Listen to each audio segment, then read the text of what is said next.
Hi there, it's me, Simone Rankin Reed. I'm the Zen Mommy, and I'm here to help you with spiritual awakening, ascension, and healing of the mind, body, and soul. I appreciate you watching my YouTube channel, and today I don't really have a subject, but I don't know. I guess I'm just gonna do like a little vlog recap type of deal.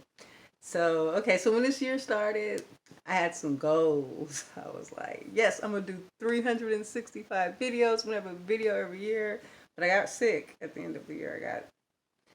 I got like congested cold cough flu type of deal, and I couldn't really. I kept coughing every time I tried to talk, and then the longer I went without doing a video, my nerves started to build up about doing a video. I started to just push it off, and I started to see my dreams float away from me. And I was just like, no, I gotta get back to it, right? So I put up my camera, and for a few days, I kept trying to make videos. And every time I would start on the subject, and I'll be like, no, this isn't working, and then turn it off. And I was just like, I'm just not getting it. Maybe I'm lost. Maybe I've lost it. Maybe I have run out of topics. And so I was just like, why, what's going on? And so I decided, okay, I just really took some time out and I took some time to meditate.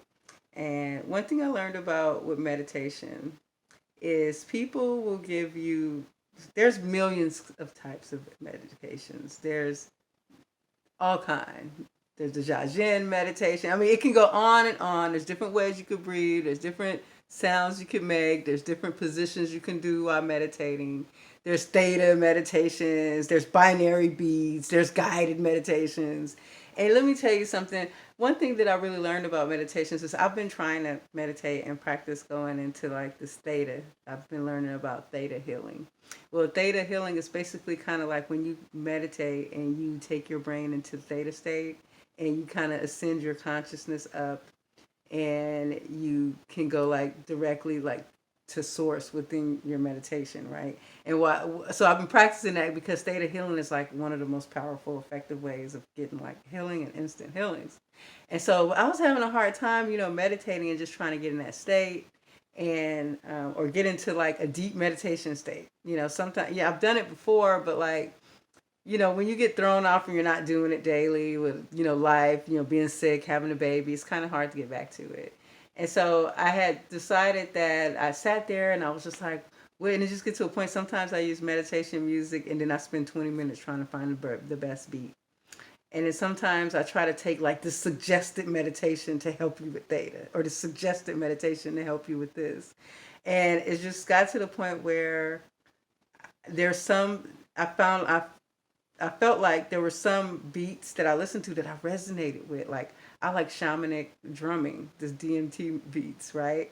And when I meditate to that particular music, I like really get deeply, but I go more into like an imaginative meditation.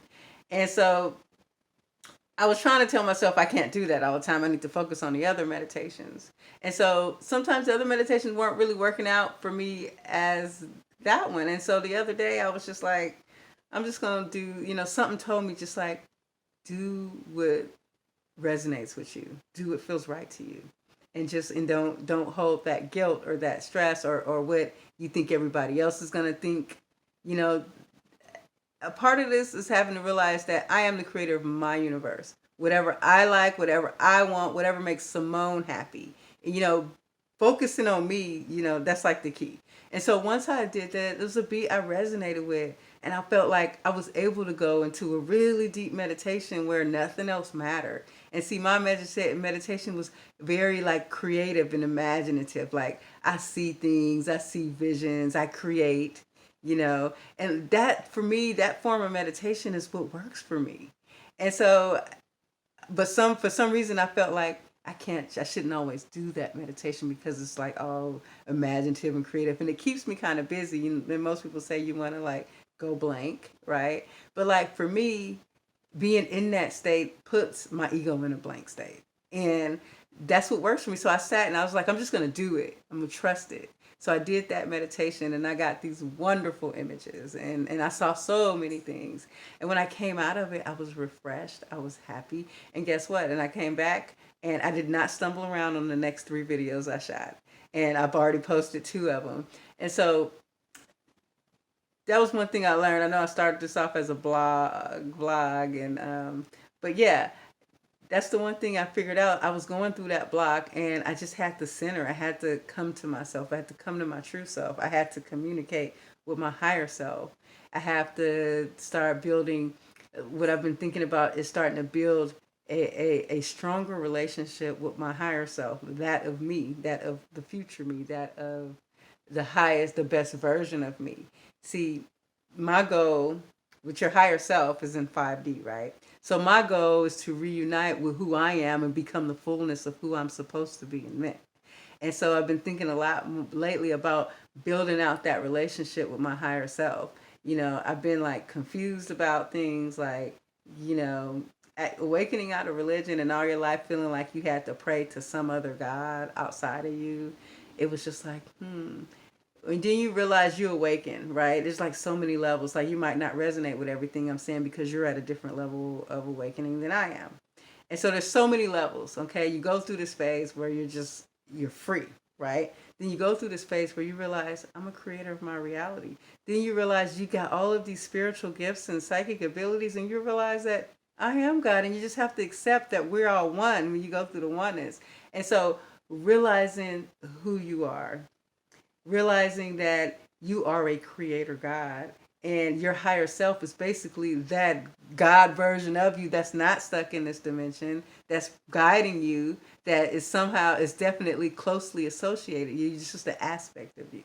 And so I was thinking, it gets confusing because sometimes when you want to ask for things and you're still praying like to something outside of you, right? And I was thinking, if my higher self is already up there, already, already has exceeded this consciousness, already in the 5th dimension, and that's a personal aspect of you. So why not go to your higher self and build that relationship with your higher self? And so and I did that during my meditation. I communicated with my higher self, and I asked my higher self to help me, and I asked my higher self to guide me in my next videos. And guess what? I felt like I did great. I was really starting to get a tad bit worried when I couldn't just get an idea together. And I blame it because the weather has been bad and I haven't been able to be in nature. When I'm absorbing that nature, when I'm exerting that vitamin D and that positive energy from the trees, and I really feel like I flow and I can get real connected to my higher self. But now I have to learn how to get connected to my higher self even within the confines of my own home. And so that's been my journey lately. Just trying to get things started. I redesigned my website. I started my online store. I had my first client, which was great. And getting everything acclimated, because as you guys know, I left my job partially to pursue my passion, partially because I had to, and that was something the universe guided me to do. And so right now I'm in that phase of creation. I'm trying to plant seeds so later they'll grow. And so right now I'm stepping out on faith. I'm a single mom. I have bills. I have rents. Now I have this online store. I have a website. See, these are monthly fees. And so right now what I'm doing is that age-old scripture: seek ye first the kingdom of heaven, and everything will be added to you. And when that scripture was mentioned, everyone thinks that kingdom of heaven is something outside of them. But no, it's seeking your true infinite self. There's nothing can go wrong if you can seek your divine, your divine potential. Become the best version of yourself. Become the creator God that you are, and realize you've always had the power within you. I think part of this whole life, this game probably, is probably just to see how we find our journey back to who we truly are. Anyways, thank you for watching. Peace and love. Namaste.